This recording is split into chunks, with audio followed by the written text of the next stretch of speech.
Well, good evening, everyone. Welcome to Rotor Talk Live, Season 7, Episode 11, DJI Mavic 3 Pro for $799, my detailed experience.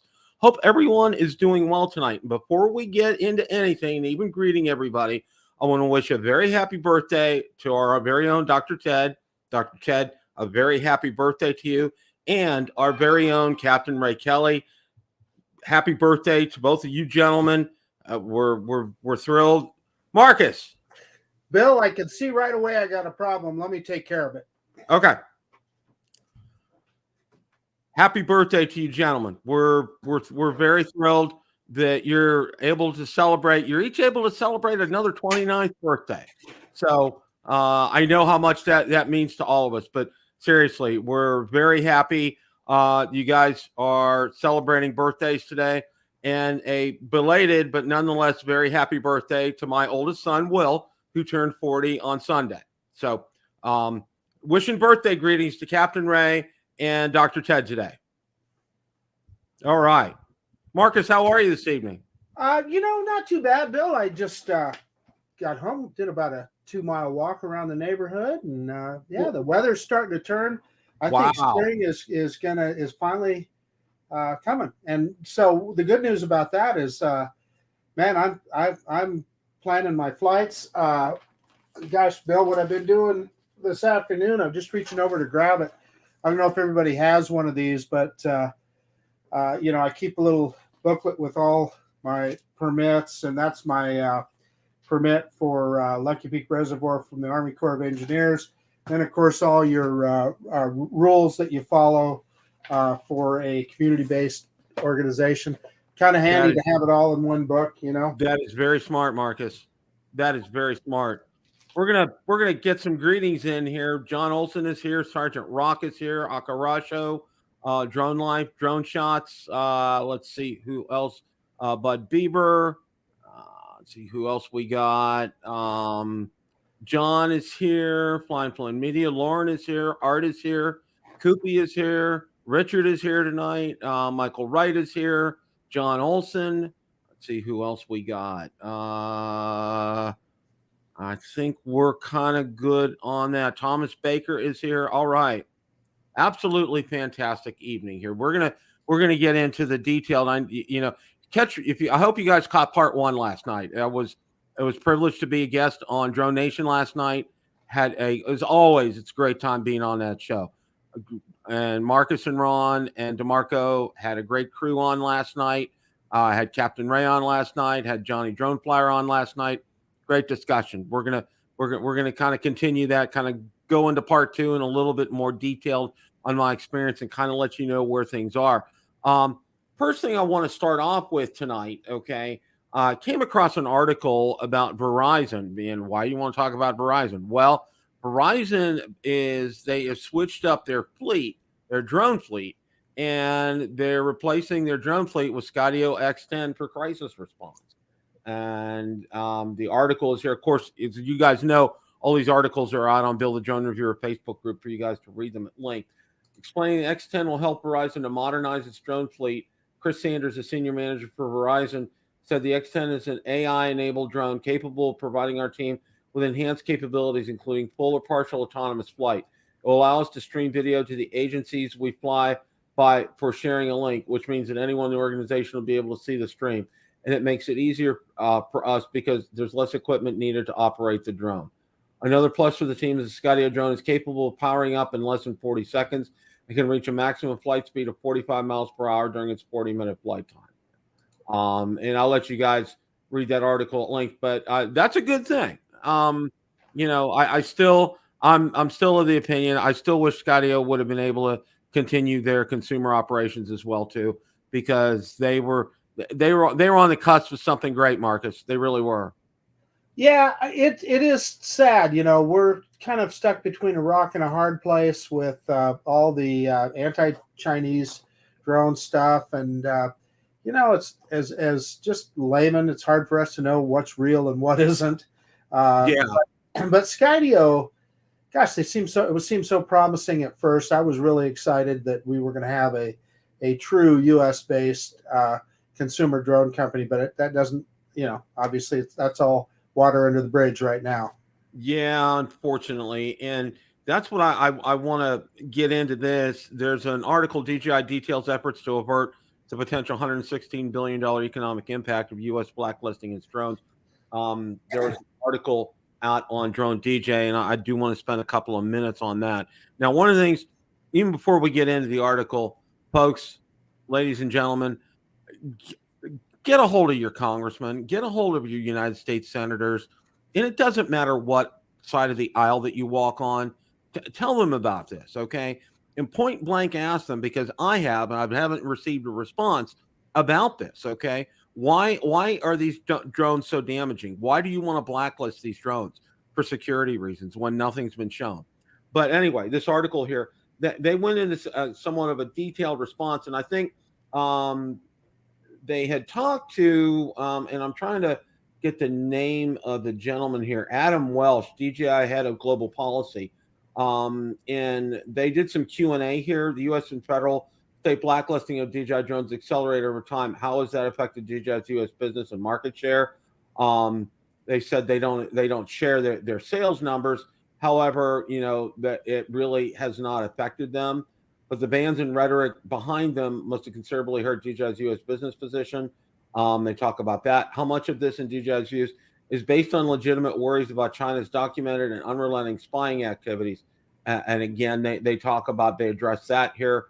Critics legitimately note that China's government spying activity, often using laws obliging Chinese companies to abet that, is well known. How could DJI escape that co-opting state pressure or exerted by authorities? And again, they state that DJI is independent of that. DJI is privately held. We don't have any government investors with a golden share or control of a seat on our board or any executive positions here. And then the latest House of Representatives blacklist bill seeks to effectively ground all DJI drones in the U.S. and thereby render future purchases of the craft nonsensical. How big a threat is that? And then they get into the article here. Despite the spreading ban activity, DJI customers have been surprisingly passive in responding so far. Why?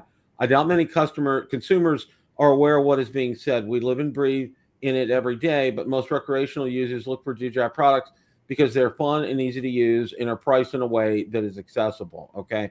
And again, I can't say it enough. Please contact your congressman. Please contact your senators, because that's the only way we're going to put the brakes to something like this, if they hear from their constituents. And, this isn't like TikTok. TikTok is a real, and Huawei. Okay. They were known, they're proven to cause problems. An example on TikTok is, try posting something anti-Chinese Communist Party on TikTok. Mm-hmm. You can't do it. They'll take it right down. Anything critical of them. Now, you can post anything you want critical of any part of the U.S. government, and TikTok will leave that just fine. Post something critical of the CCP and see how long it's on there. Exactly. Taken right down. Now, Bill, one more comment. Much like TikTok, what I would love to see a solution is, if DJI got bought out by a U.S. company, or how about this, Bill? How about the U.S. division of DJI is U.S. owned or something like that? There's got to be a solution, Well, and I was thinking about this, okay, because I'm going to go back here just a little bit in time to the early 1980s when Honda and Toyota decided that they were going to build plants over here in the United States, okay? Their concern at the time, which was valid, was they wanted to maintain the same quality that they had over in Japan and carry it over here to the United States. They were able to do that through a number of moves. And I know, I'm not too sure about Toyota, but I know as of a few years ago, Honda still is not unionized. Their workers at the Marysville plant, which I toured, by the way, they're not unionized. Their engine plant, they're not unionized there. And I believe it might be the same. I'm not sure about Toyota. Too bad for them. And I tell you what, but the thing that compensates them is their time off. For example, I can tell you, like at the Marysville plant, they do a shutdown over Christmas. They have 6 weeks vacation, okay, over Christmas at that point in time. They get paid incredibly well, and it's easy to get a job. It's easy to get on board there through a temp agency and work your way up. I do know that because I used to live in that area, and I actually got to witness that. And that floor, literally, that plant, that was the cleanest manufacturing facility I've ever been in my life. Okay, so go ahead. Barkley is making the point that what Congress understands is we spy on other countries. Absolutely, we do, and so I mean that doesn't. I guess just because we spy on them doesn't. We still need to be vigilant about them spying on us, right? Is the way I would say about that. And by the way, in China, they are severely restricting the use of Apple products, Apple phones, etc. If you work in any governmental facility or have any kind of a government job, you cannot bring your iPhone to work. They don't let you. That's a good point. It does kind of go both directions, but I guess my hope is that there could be just like they're talking about with TikTok, that TikTok would have to sell to a U.S. based company for it to continue in the U.S. I hope that maybe there could be a solution like that. But Bill, along the same lines, and you may already have this on your agenda, but the city of St. Louis, were you going to talk about that today? Yeah, I was going to talk about that. Okay, I'll leave it alone then until you. No. But that's fine. That's fine. Yeah. So I think what's important here, to obviously to email them, and if you don't get an answer, call their offices, okay, and leave a message with them. All right. And here's the thing, and we're going to get into persistence here in a little bit with my story about the Mavic 3 Pro. When you're persistent with this, okay, just don't send one email and to everybody.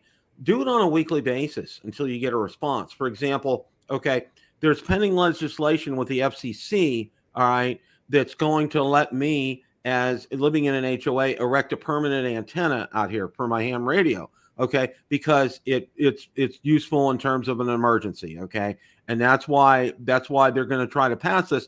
And it's a bipartisan bill. It's sponsored by a Democratic senator and a Republican senator. And here's the thing here with this, okay? Keep after them, okay? Just don't, I'm in the habit right now with this, especially because the talk and the rhetoric is ramping up a little bit. It doesn't take much. Most of them have a form ready to go out there to fill for the emails, okay? So do it. Do the email, but also call them once a week, okay? Most of them have toll-free numbers. Most of them have numbers in your local area code. So give them a call, leave them a message. The more that you do, the better. Because you know what? I'll tell you what, Marcus, I don't want to lose this hobby. All right. I like having my ham radio hobby, and I like having my truck channel. But this to me, this is my favorite. I absolutely love doing this. And as Bill Thomas says, it's drone therapy. It's therapy for all of us. We all enjoy going out and doing this. So, guys, you need to beat this over the head or with a stick. Along those lines, I found out yesterday, I'm active in the Corvette community. I found out yesterday, GM has a thing on all of their cars and all cars have telematics on them now. And no matter what brand you are, you should be looking into this. But what I found is the telematics in my General Motors cars, my Tahoe and my Corvette, if you use their safe driver system, it measures your braking, your acceleration, etc. They were selling that data to data brokers, and data brokers are then selling it to insurance companies. Now you can disable it. And so I yesterday disabled it on both my vehicles. But if you don't know, and the reason I bring that up is there's all the talk about, China is talking about building cars in Mexico and then exporting them coming into the United States, and they sell them much cheaper. So no matter what you did with any kind of tariffs or anything, and make them where they're cost parity with U.S. vehicles, you would still have that threat because vehicles are so full of telematics now That let me tell you, there's a lot of information. Oh my gosh! Get off of that stuff. Well, we'll get to the St. Louis thing here in a second, but I'm glad you brought that up because, for example, today, okay, and how complicated and convoluted it is right now. All right, I have 5 manuals with my Tundra, not 1, but 5. Okay, and I was looking, believe it or not, there's 2 clocks in the Tundra. Okay, there's one on the multimedia area. Okay, and then there's one on the dash. All right. The one on the multimedia area is based on my Android phone, so it has the right time. Okay. However, the one on the dash was still I got to set it ahead an hour. Okay. I go, okay, this is easy. Okay, because I know on the steering wheel there's a button that you push. You can scroll through settings and stuff. There's nothing on there, so I go to the owner's manual. You know what the owner's manual says? Where it points to the clock, it says see the multimedia manual. Okay. So I go into the multimedia manual. All right. Yeah. This is talk about convoluted stuff. Okay. And then I figure it out. Okay. What I have to do is not have my phone with me, because when I have my phone with me, it goes to Android Auto immediately. Okay. Right. And what I need is for it not to go to Android Auto, to go into the settings, and then you can go in and set the time. Okay. And that sets the time that's on the dash, not the multimedia time. So, through a convoluted way, I found all that. But yeah, you talk about complicated. I'm sure my Tundra does the same thing, Marcus, about sending data. Okay. I'm 100% sure of that. I'm just telling you, no matter what vehicle you own, what brand, you need to look into that. They're not selling your data to these data companies who then sell it on to insurance companies or whatever. But my point is, and there's a couple of really good points in the chat. Mike is talking about the U.S. government not banning electric batteries. Yeah, of course not. I mean, that's where the supply is, and so you have to. But there again, they're just like our smart batteries. There's a lot to them. We're probably going off topic here, Bill, but there's just a lot of things to think about in that regard. I agree. Welcome, Ron. Good to see you. Yeah, Bill, thank you. I want to say hello to everybody out in the chat. Thanks for having me on, Bill. And thanks so much for being our guest last night on the Drone Nation show. We got a very good response from good feedback from It's always a pleasure being on, and a great crew last night, with DeMarco, Captain Ray, and Johnny. It was fantastic. Had a wonderful and of course the Mavic 3 Pro was one of the other co-stars. Mavic 3 Pro, which we're gonna get to here in a minute. Now, I wanted to go ahead. You need to put up 107 drones last comment. I'm sorry, I don't want to. It's the truth. Jeez, I tell you. It is true. It is true. Well, continuing in the same vein, because we're kind of like talking about 3 of these articles in a row here.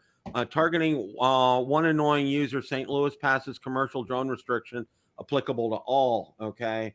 And, according to local NPR affiliate, the unanimously adopted ordinance will also prohibit flights within 25 feet of a person without their permission or near large public events in public buildings. Such was the united hostility of the SMS novel, and Johnson's defiance in pushing his business plans even harder as it generated hostility. The St. Louis mayor office said she's actually looking forward to signing it into law. Okay. SMS Novel, which has launched the drone streaming service for subscribing clients in a few U.S. cities, describes itself as a faith-based company providing on-demand drone service for security, events, or creativity. Johnson has reportedly said the startup will sue St. Louis if Jones signs the ordinance. Okay. So what a can of worms on this one, guys. Did you guys see that idiot's video? I mean, faith-based, I'd like to know what faith he was. It was some kind of weird frickin', because he was not that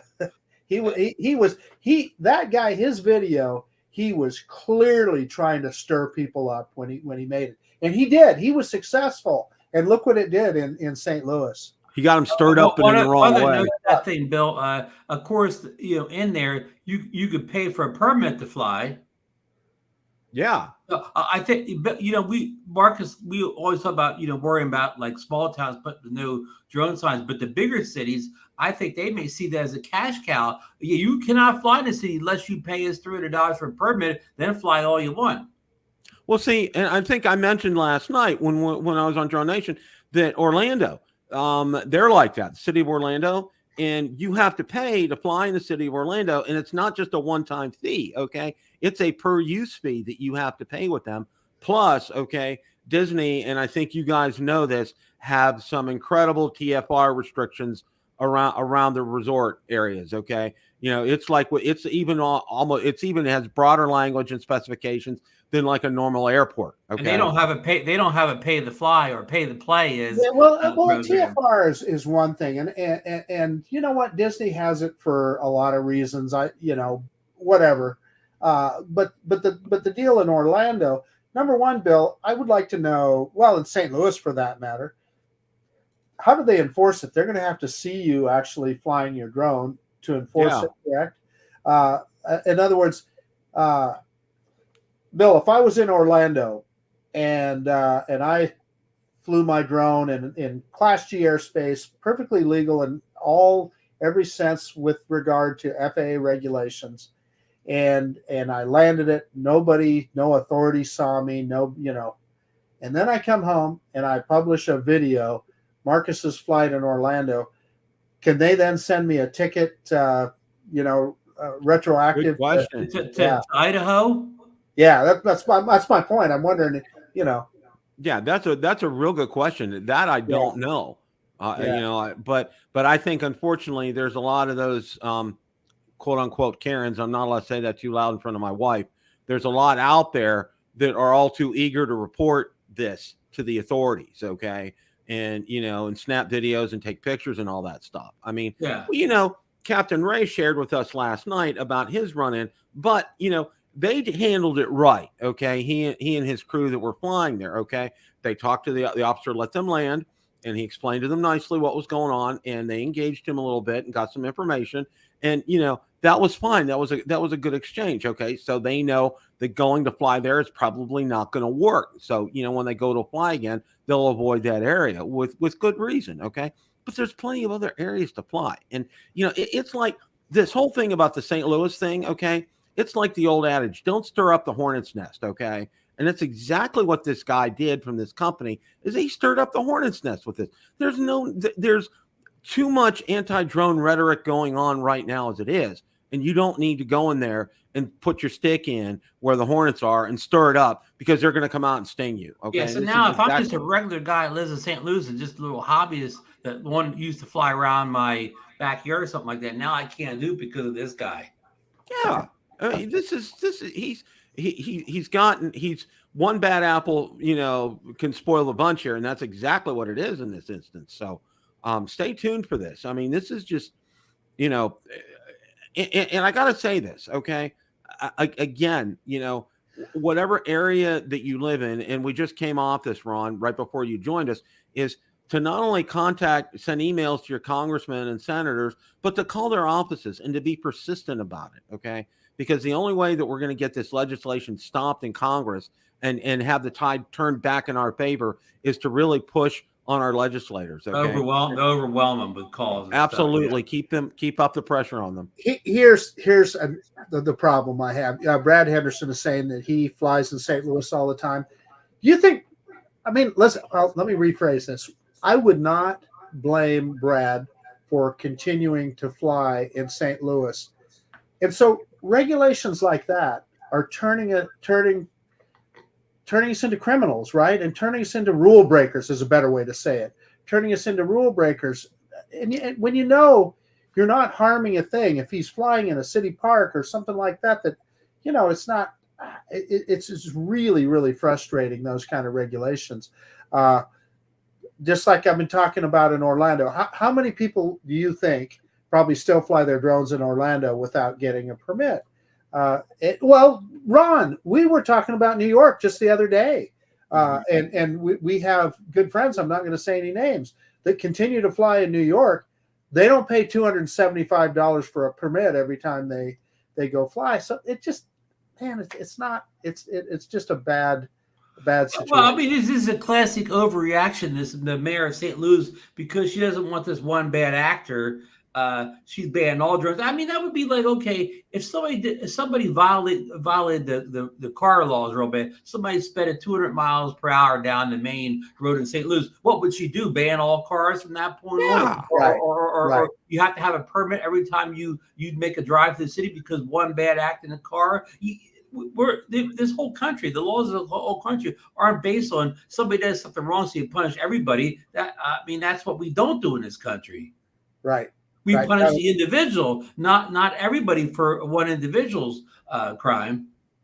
So John is bringing up a good point to John Coopy about preemptive laws. Now, I know Michigan has a preemptive law.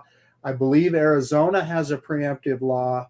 I don't know what other states, but yeah, that would be a good thing if you could get your. I mean, well, New Jersey supposedly has a preemptive law that little towns can't make their own laws over the state laws, but it doesn't stop the little towns from doing it because the state doesn't enforce it, And as you as an individual, it costs you too much money to have a lawyer to enforce them, whatever. So making these preemptive laws are no good unless the state's going to back each one up with the like 100%.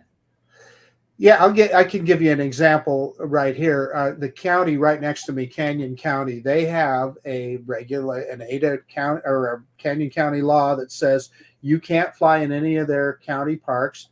Okay, you can't take off in their county parks. They have the right to do that, but they also say that you can't fly a drone lower than 500 feet over any of their county parks. Well, we all know that for number one, we can't fly higher than 400 feet to begin with. So that's how they're effectively stopping drone flights over their parks. However, they have no authority to tell you can't fly over their parks. But to Ron's point, I don't want to do it because if I did get a ticket or something, then how much money am I going to spend on an attorney to battle something like that? So really, even though the regulation is not legal, it's still effective because, like Ron brought up, nobody's going to spend the money to defend themselves. The town next to me, Ventnor City, which is just a town north of me, they have in the summertime, wintertime, these towns don't care because they're ghost towns. But from Memorial Day to Labor Day, you cannot fly like a drone over the town under 400 feet. Of course, they know you. There you go. Over 400 feet, so they put the 400 feet in there, essentially making all drone laws illegal. And of course, you can't take off from the ground. They have strange laws, but they used to have a permit too in Ventnor. But I went down and got the permit once to do a paid job or whatever, and eventually they gave my money back because I guess somebody realized that they were violating some kind of law by making you got permits. These laws regarding airspace, they really can't make these laws because they have not. If somebody challenges them in court, they will usually win because, while they can say and they can enforce, you're not taking off from private property. Okay. That's one matter that they'll probably uphold. But to fly over it, that's a completely different thing. Okay. Yeah, but I'm not willing to pay a lawyer a couple $1,000. Oh, I know. Yeah, you'd have to. I agree, Ron. Ventnor City or whatever. Yeah, you gotta be smart where you're flying right now. Okay, you have to be smart, and you have to be diligent about it and know the rules. Okay, and like I said, and a great example of this, and Captain Ray, forgive me for using it, but it was a good example. Okay, you guys were finishing up. And an officer came up to you and told you, you can't fly there, and you handled it well. Okay. And that's how all of us should handle a situation like that. Or even if we're in the middle of the flight and the officer says, can you land your drone? You're not allowed to fly here. Most officers will be kind and polite like this one was, and they can engage him. Can you give us information regarding this, or where can we contact it? And apparently I think they did, and that's all good. And that's a good thing. And that's what we need to do. And we need to pass that on to other people out there, to be smart about it. And, if law enforcement is there and they tell you not to land, you land your drone. Okay. And you cooperate.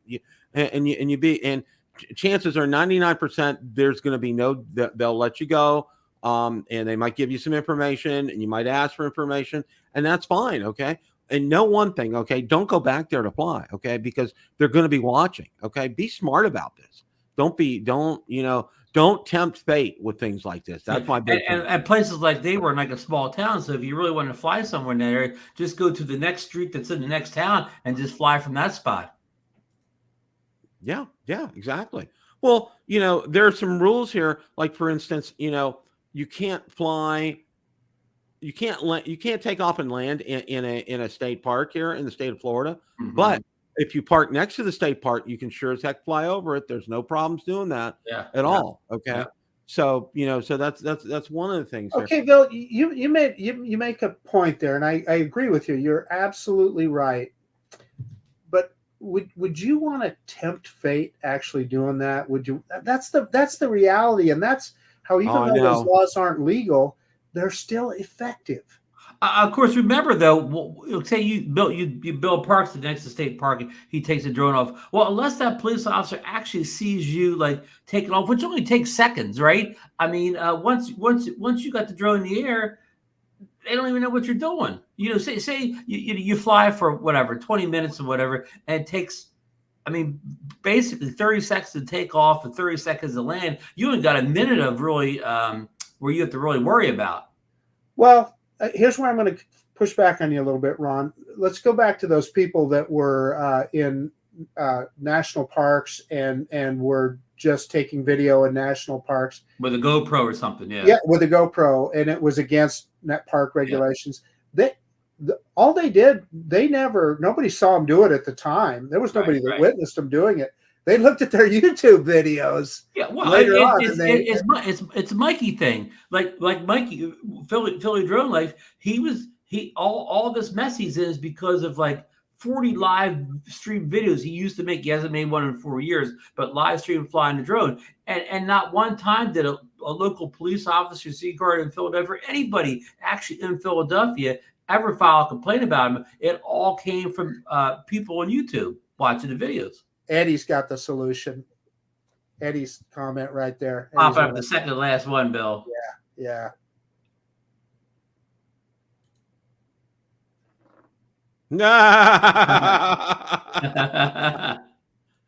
That's a good one. Well, we're gonna move on here.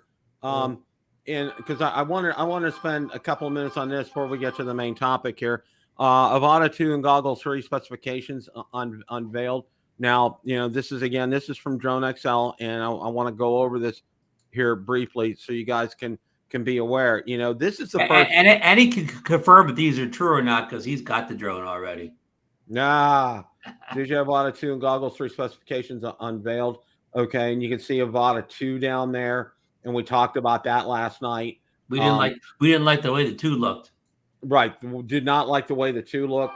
And it talked about some of the specifications of it again, and this article's out there for you guys to go ahead and read. Update on 311 info from CEDALEV, codec HEVC, 123.87 megabits, MPBS 10-bit. Okay, the Goggles 3, a visionary experience, and again, these are just these are leaks, and of course who that's from. That's from our friend Igor. So we'll see how this pans out. I mean, this is going to hit next month. So I think, just kind of give. Bill hasn't hit the FCC database yet, as far as we know.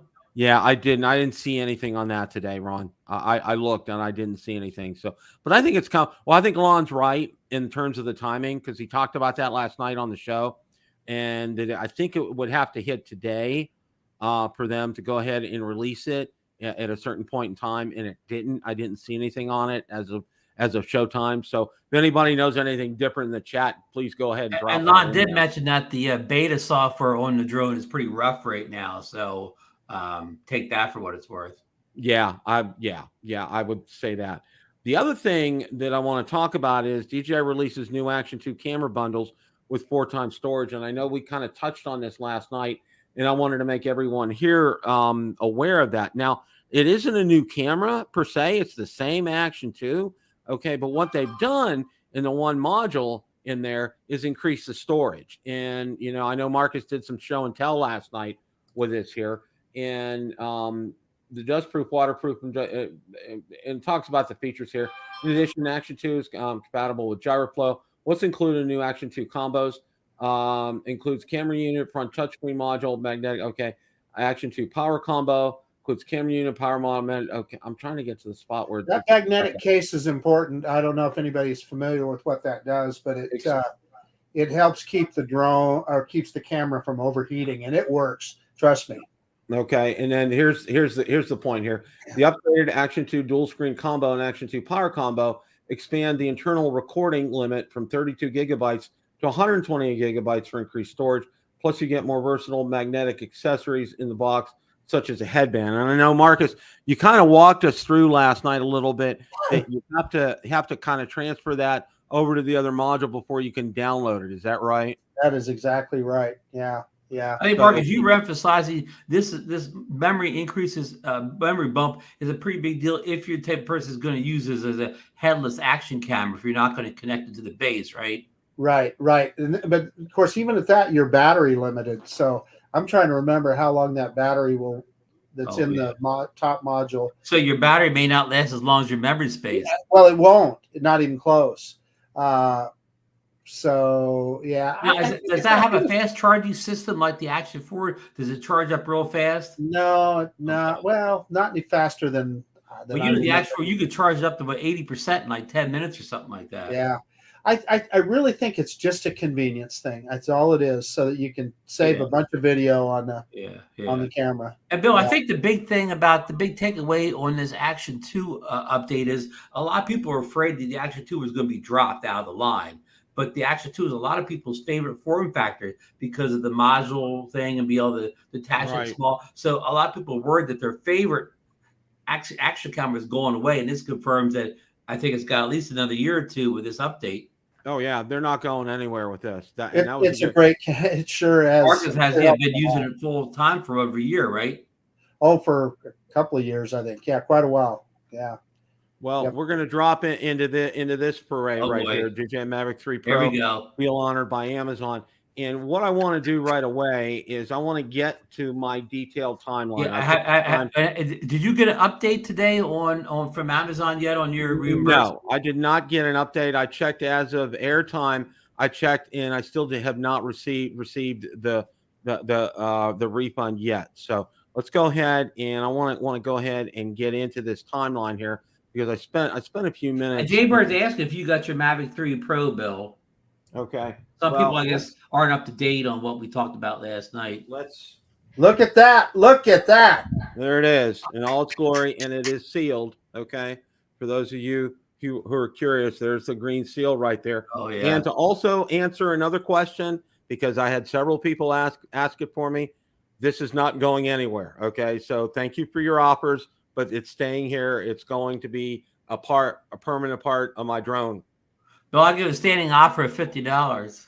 Yes, I had some offers of $50 over here. So, but anyway, here's the timeline.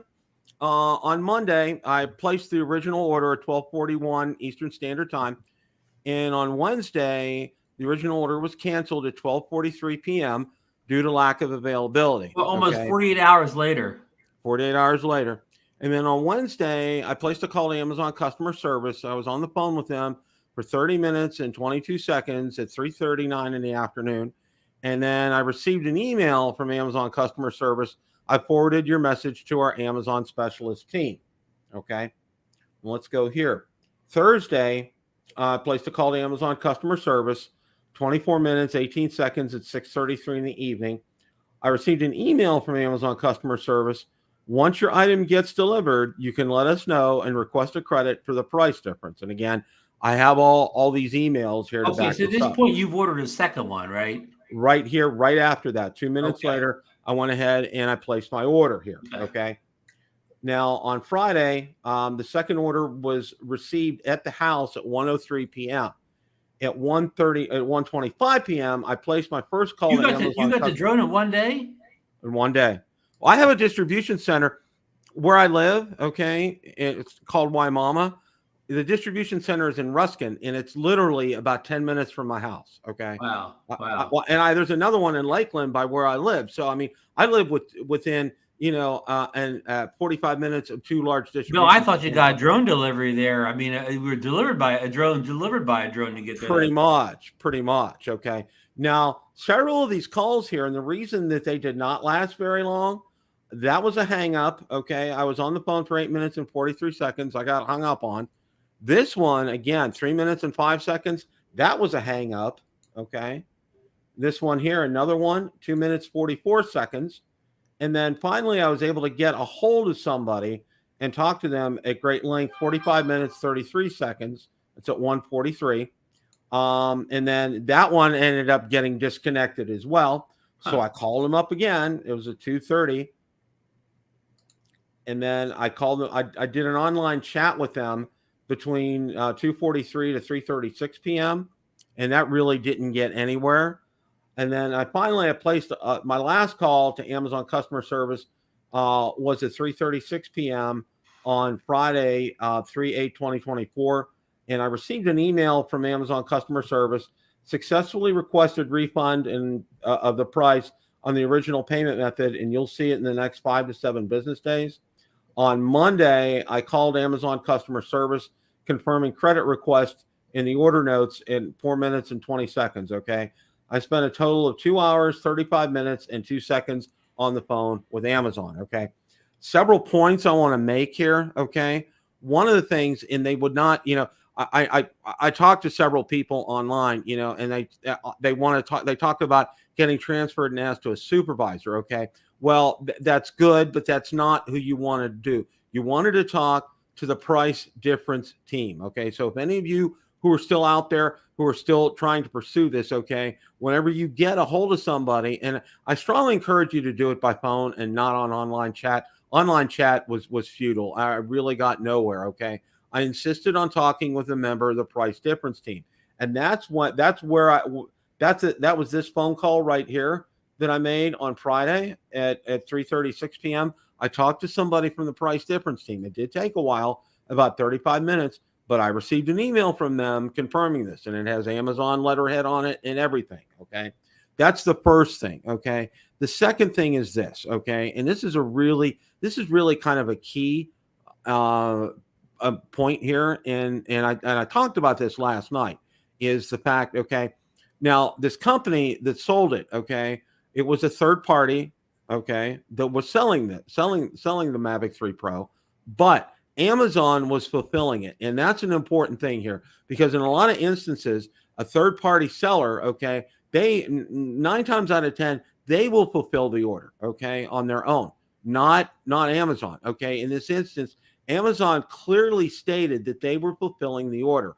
So they had the order for a total of, as Ron stated, about 48 hours here. Okay. So if it was not in stock, all right, and they said they were fulfilling it, which would have been at their distribution center, they would have known about that immediately. My order would have been canceled almost instantly, or I would not have been able to place it saying due to lack of availability.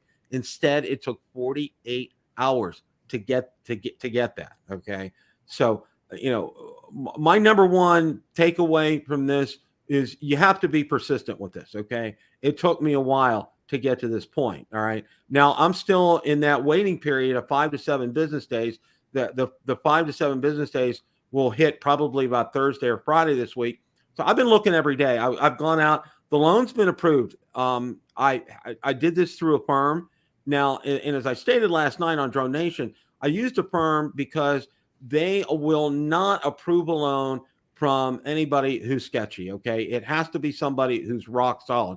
So they approve the loan. All right. And if you get a refund from Amazon or you get a price difference, they're going to credit my Affirm loan with Amazon when I get that. So I've been going out there every day to check. It still hasn't. The loan was approved and I got that. Okay. But the credit isn't out there yet. So I'm thinking maybe Thursday or Friday, this is going to hit.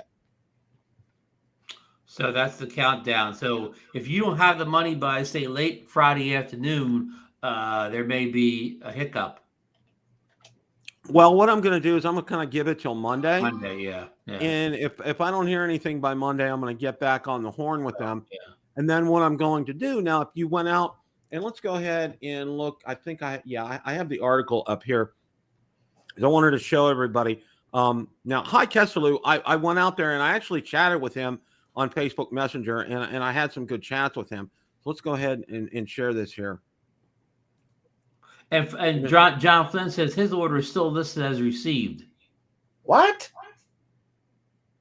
Yeah, I don't exactly know what that means, but he says his order is still listed as received. If it's received, in other words, they received the order, not that he's received the product. Okay. Yeah. Okay. That's my guess. Maybe John can clarify that for We'll have us. to get John on the show, Marcus. Yeah. Now, one of the other things, and I've seen some comments, and I want to address this too. I've had some other people. How come I can't get one for $7.99? Okay, this is only applicable to those who ordered this last Monday. Okay, this won't. This isn't something that's going on and active right now. So I want to make sure. So I've gotten a number of comments on that, and I want to make sure people understand that. And Bill, your timeline was something like 12:30 when you ordered. You were on the back end of the order. I think I finally heard about this around 1:32, and it wasn't there anymore. So you probably got right in at the tail end of this. Yeah, I got in at the tail end because I went back out because I posted this. I did a YouTube short and I posted it, and almost as soon as I posted it, it was back at its normal price. Okay. Okay. And it didn't point. It pointed to DJI. It didn't point to being or Amazon being the seller, not that company. All right. Now, what we're seeing here, this is the original ad that was out there for $7.99. Okay. And there was the original cancellation, and a lot of these are from High Kesteloo here.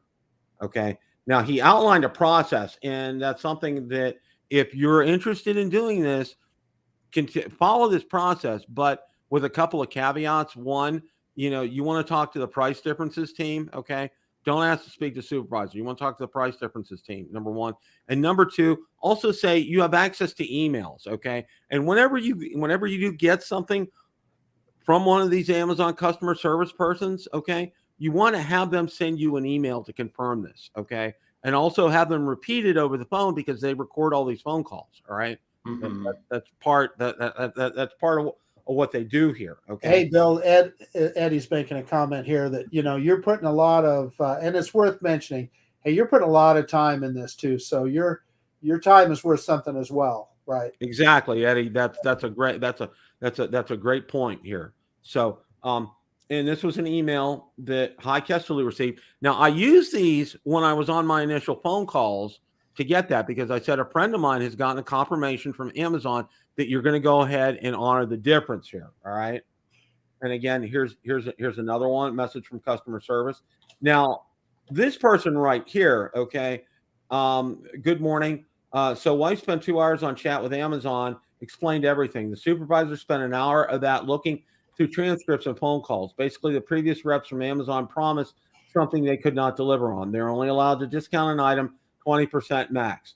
So what he did was refunded a bunch of items we had bought in the past until it equaled the price difference and added it as a gift card. My wife purchased the drone again, but this time the credit card was applied.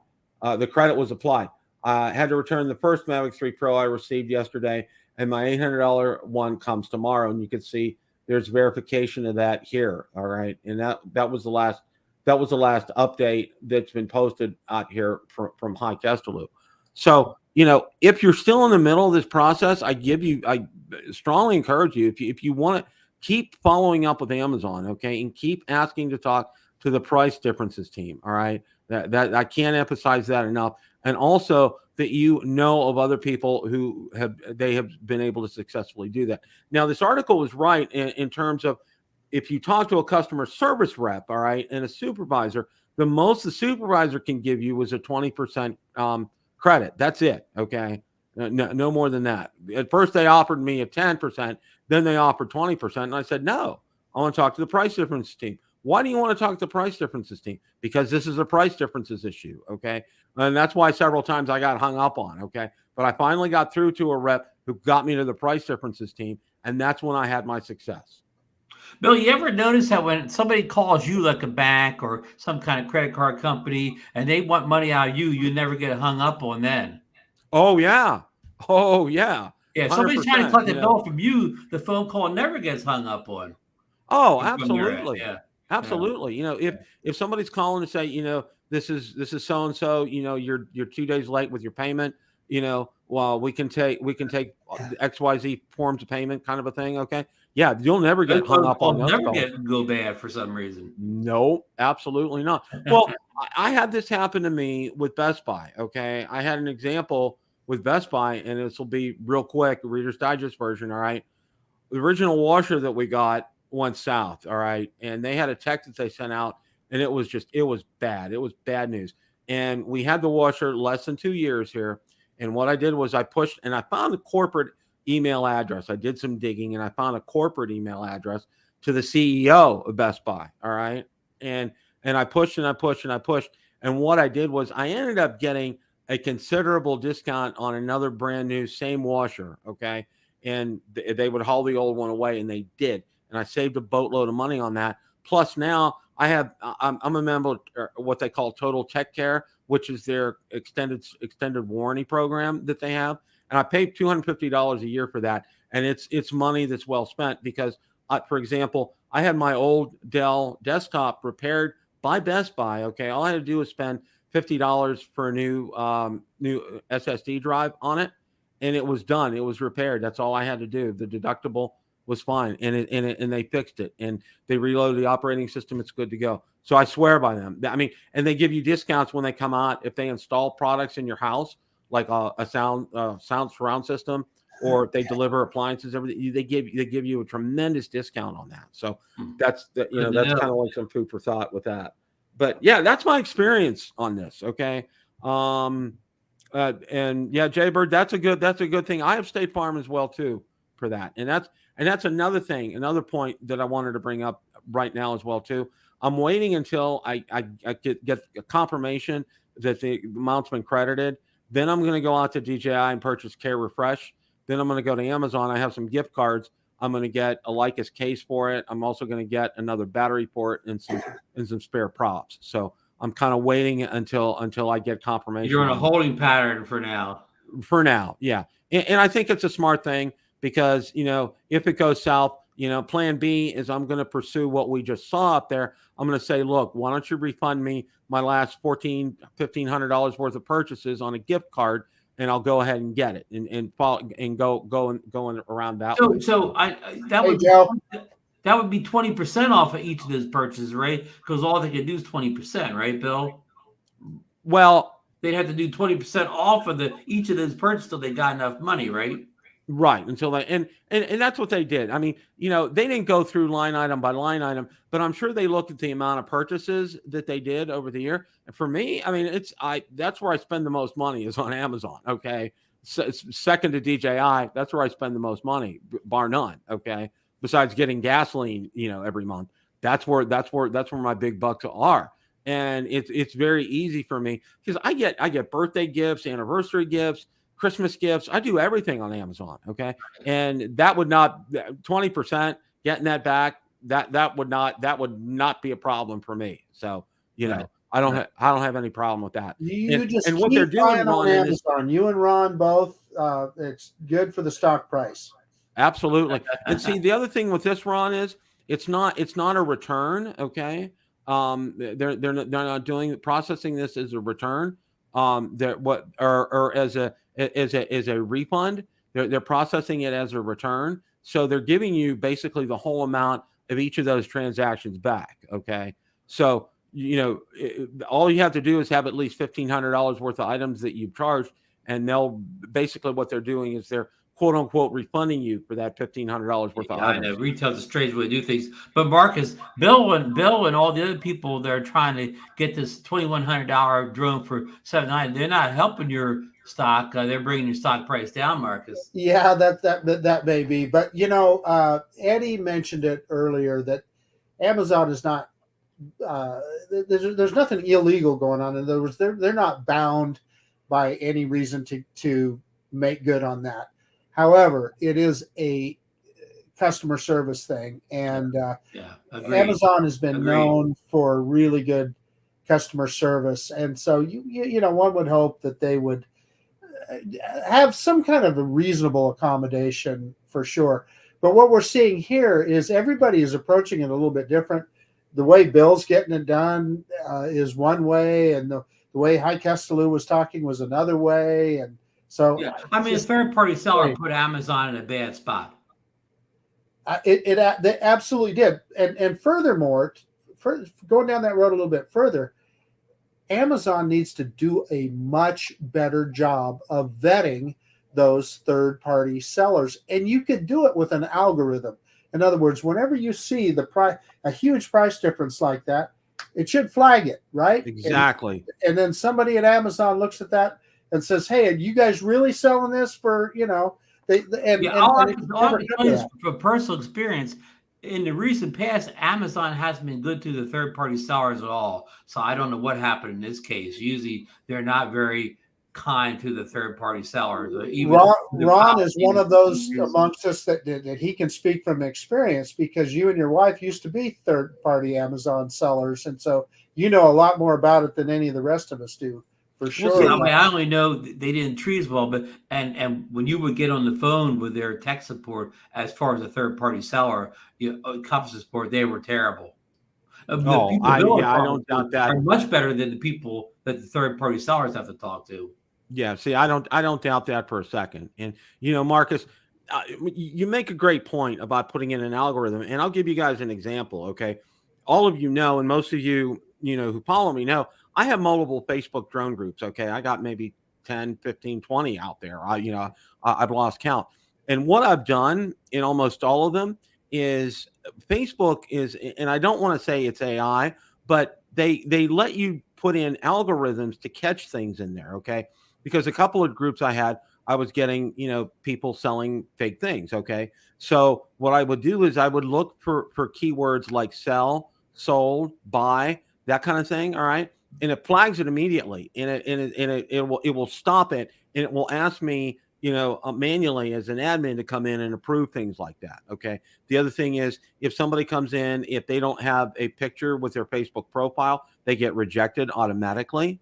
If they have only been on Facebook, say a month, they get rejected automatically. And I put a lot of these things in there. If they've had previous violations, they get rejected automatically. Some I will go ahead and I'll put that on there on permanent post approval, and they'll be gone. Okay. So, Facebook can do it, and look how much, Amazon, I'm sure Amazon is much bigger than Facebook, and, with the billions that they have right there, they can do something like that as well. Because Marcus brought up a great point. These third-party sellers need to be vetted. Okay. Because you can't go out there, go through an experience like this. All right. It's going to look bad on Amazon. I mean, they're not going to remember the name of the third-party seller, but they're going to say, Amazon had this third-party seller and they were like crap. Okay. People will remember that. Okay. And Amazon still has to worry about this kind of stuff, even though they're big and pull in a lot of big bucks. They got it. That's something to be concerned about for them. Well, all I can say is I hope come the end of the week or early next week, you have that, you've been refunded that total you're waiting for, Bill. I'm very hopeful of this, because like I said, I called their customer service yesterday, and they read in the chat transcript, they read on my account, they showed that the amount, she verified the amount, and it's coming back to me. Now, one of the things, and I want to tell everybody this, I thought about sharing my redacted emails with everybody, but I don't want to do that. And the reason that I don't want to do that is, I don't want people using my emails with Amazon. Okay. And going to them and say, look, I placed this order, where's my refund, that kind of thing, even though the order number doesn't show. Well, certainly until you get your money, Bill. Yeah. That's for sure. Oh yeah. Yeah, Bill, you're better off keeping those emails on your server. Yeah. Yeah, that's exactly where they are. I printed them off. I have them printed off. I always do things like that and saved off. But no, that's why, because people are saying, is there proof? Of course there's proof. Okay. I'm not gonna sit here for, and tell you guys all this. This is the real deal. And I got the drone here, and it's still sealed. Okay. And it will get opened as soon as I get that. Now, Bill, do you know one other person? I don't mean a person in Hayes' article, but do you know a person in the community that we know that is at the same point you are, where they're waiting for the refund? Or are you the furthest along of anybody that we know of in this process? Well, I know John Flynn, and John, I think you're in here tonight. Okay. Yeah. He doesn't seem to be as good a shape as you, Bill. Yeah, John. I don't think. Yeah, I don't think he's in good a shape as me. We've been kind of chatting on Messenger as well too. John. Please do give me an update on Messenger and let me know. If there's any resolution for you and anyone else. Please don't hesitate to contact me. John said in the let me chat know. earlier that his order is still marked as received. Okay. I don't know technically know what that means, but I think probably that Amazon received the order. Okay. That's probably what that means in that instance. Right. So, go ahead. Hey, Bill, before we sign off, I wanted to mention one more thing. I was talking to John Coopy earlier today, and he mentioned to me that the FPV Freedom Coalition is kind of on their heels and may not be around due to mostly lack of interest. Whether you're an FPV flyer or a camera drone flyer, it's an organization that we should support because they do a lot for the community, not just things that they do for the FPV community directly applies to whether you're a camera drone pilot or FPV pilot. And they're one of those groups where they have rules that the hobbyists follow. Remember that they do, and that's hobbyists have to follow a set of guidelines. And that's the guidelines that I use for my recreational license, and so it is in all our interests to support the FPV Freedom Coalition. So if you haven't, get on over there and support them.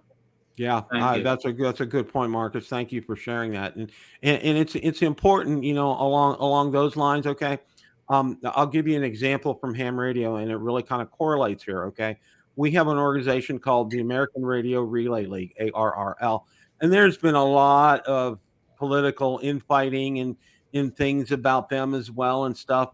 But you know what? Okay, when push comes to shove, okay, they're the ones that go out there for us as ham radio operators and defend us before Congress, before the FCC. All right.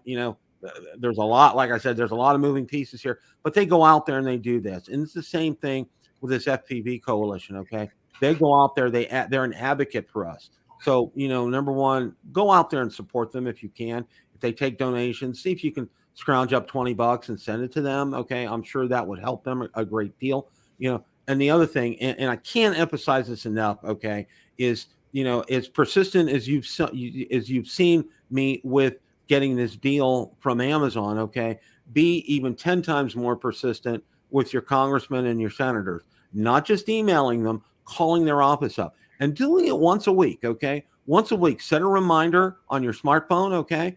Email and call congressmen, email and call senators' offices, okay? It won't take you more than 15 minutes, but, keep that message up and keep it consistent with them, okay? They're going to get the message. They're going to understand that there are a lot of people out there that care about this, okay? So that darn drone guy is calling again. Hey, Ron. Drone guy calling again.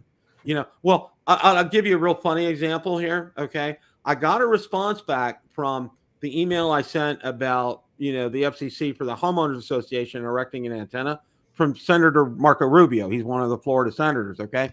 Do you know what he sent me this gargantuan response back? But you know what it was? It was in response to a 4G or 5G LTE bill that Verizon wants to get passed, and it had nothing to do with what I said because I spelled out the issue clearly. I put and I bookmarked a couple of links in the email I sent to them.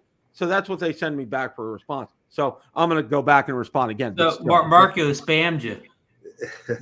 Yeah, it's exactly right. Little Marco. So any final thoughts here, guys? Well, my final thoughts are I want to wish Captain Ray Kelly a very happy birthday today. That's my final thoughts. And Dr. Ted.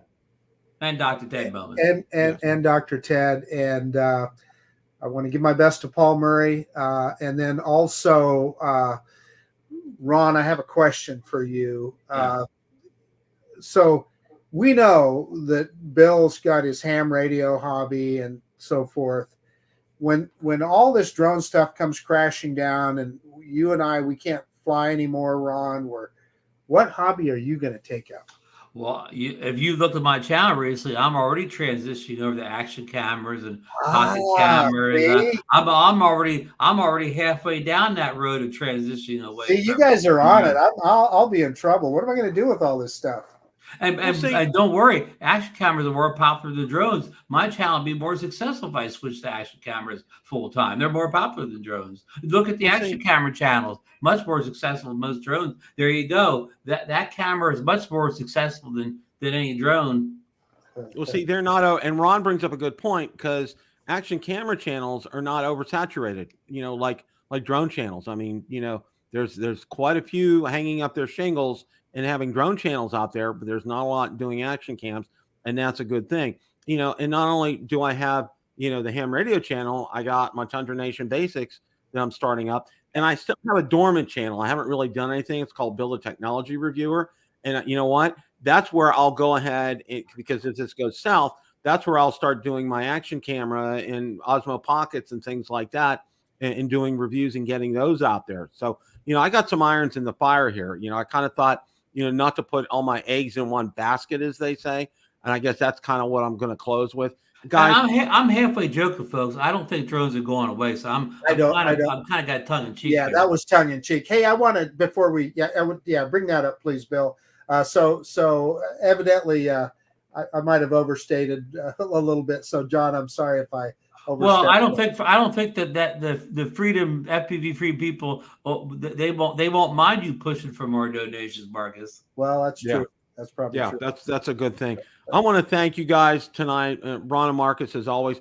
And before I close, I want to thank both of them and DeMarco for having me on last night. That was a total blast. I love being on Drone Nation. That was great. I will keep everyone updated on this as soon as we get some kind of resolution here. I'm going to get a video out to let everybody know what the status of this is. So hopefully, maybe by this weekend, I might be flying my Mavic 3 Pro. Who knows? Okay. I'm real shrink wrap off. Yep. But anyway, everybody, again, thanks so much for watching, and it's a great day to fly. Take care, everybody. Good night.